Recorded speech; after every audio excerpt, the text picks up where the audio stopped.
ये इंडिया है, India. Any time, any work, any situation. फिर भी हम कह सकते हैं ये भीम की कथा है।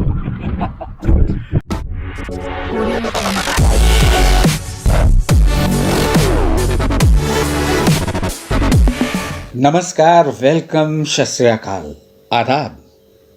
जैसे भी हैं, मुझे खुशी है कि आप मेरे साथ इस समय जुड़ चुके हैं। Welcome back to my channel.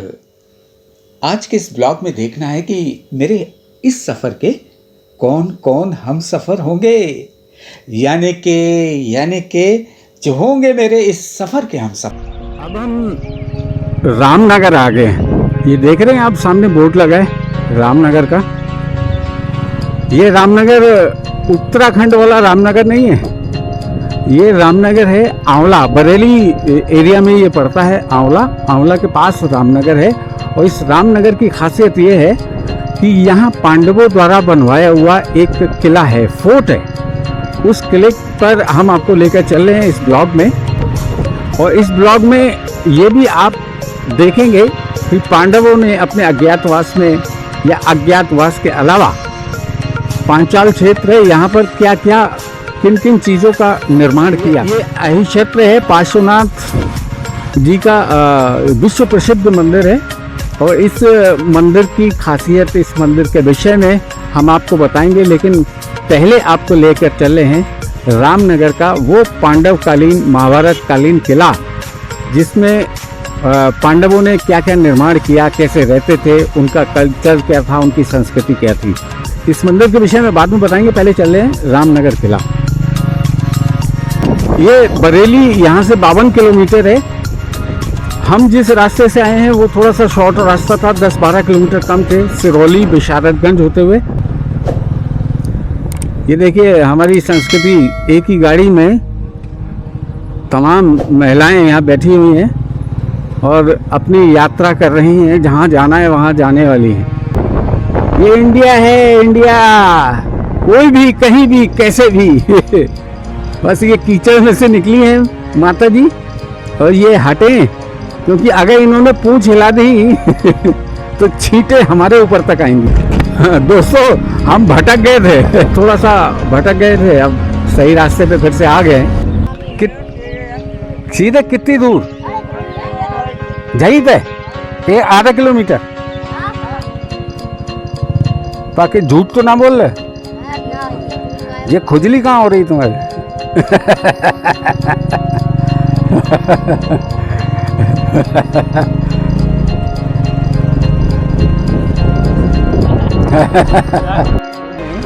Pure गांव का जो नज़ारा है वो आप लोग देख रहे हैं। ये बड़े बड़े टीले आज भी यहाँ मौजूद हैं, उस पुरातन काल से, उस प्राचीन काल से, जब कौरव और पांडवों द्वारा इस किले का निर्माण किया गया था।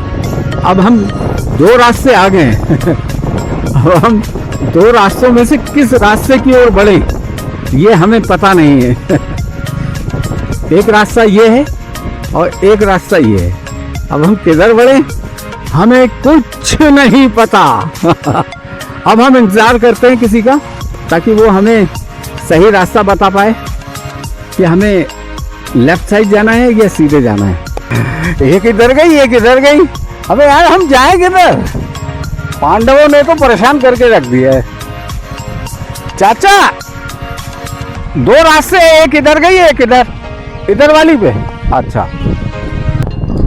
ये जंगलात का रास्ता है। अब आप सोचो, इस एरिया में महाभारत काल में लोग कैसे रहे होंगे। कहते हैं यहाँ आज भी उस काल की जो गिन्नियाँ होती थी ना, सोने की, वो गिन्नियाँ आज भी मिलती हैं। खेती करते हैं लोग, तो जब हल चलाते हैं तो वो गिन्नियाँ आज भी मिलती हैं। ऐसे बिहार में हम आपको इस ब्लॉग के माध्यम से, इस ब्लॉग के जरिए रामनगर का किला दिखाने के लिए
any work, any situation,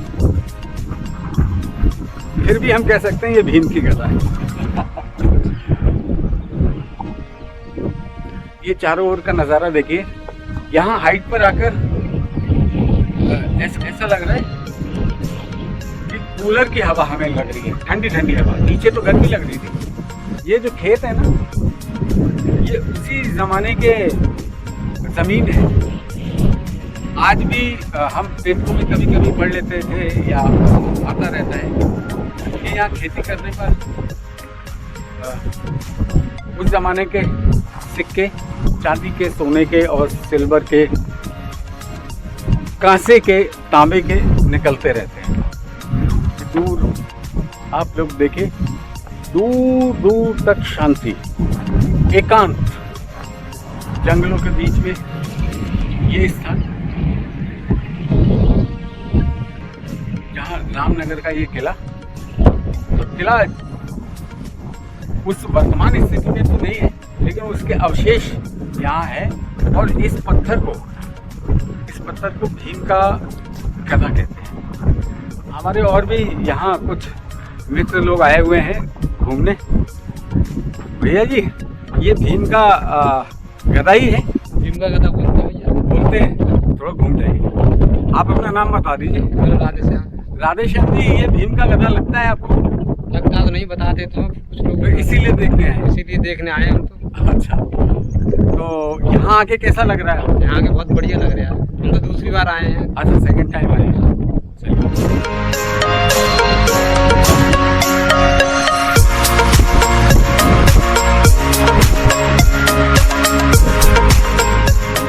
आपको भैया कैसा लगा यहाँ आके? ये लग रहा है फर्स्ट टाइम आया यहाँ पे। अच्छा, कहाँ? बरेली के रहने वाले? बिसौली। तो यहाँ जब घर से चले थे, भीम का गदा आपको मालूम होगा वहाँ रखा हुआ है। भैया साथ आया मेरे बच्चे बोल रहा। अच्छा, ये भीम का लेके चलते हैं, चलते हैं, कोई दिक्कत नहीं। अच्छा, तो एक हिस्ट्री है हमारी, इतिहास है, इसलिए यहाँ पे आए थे। तो यहाँ आके जब आपने ASDKSKPS गधे पे लिखा देखा थोड़ा अजीब सा लगा। तो अजीब सा लगा ना। ये लगा था। तो कुछ उधर भी लगा है, दिल बाय बने हुए होते साइज। जी जी जी। थोड़ा अजीब सा लगा था देखने में। कि ये तो काफी बड़ा है, देख के अचंभे में हो गया था इसको। तो ऐसे लिखने वालों के लिए आप कुछ कहना चाहेंगे? नहीं मैं कुछ नहीं कह सकता, जो लिखा। मतलब आप ये कह सकते हैं कि भाई ऐसी ऐतिहासिक जगह पे ये चीजें ना लिखें। हाँ वो तो हो सकता है, हाँ। पर बट इंसान के कह सकते हैं, वो उनकी मर्जी है जो भी करें। जी बिल्कुल। इतना ही लेकिन कहना चाहूँगा। एक हम लोगों की नैतिक जिम्मेदारी होती है हाँ। कि हम उनको समझा सकते हैं। तो पता नहीं कौन लेके गया तो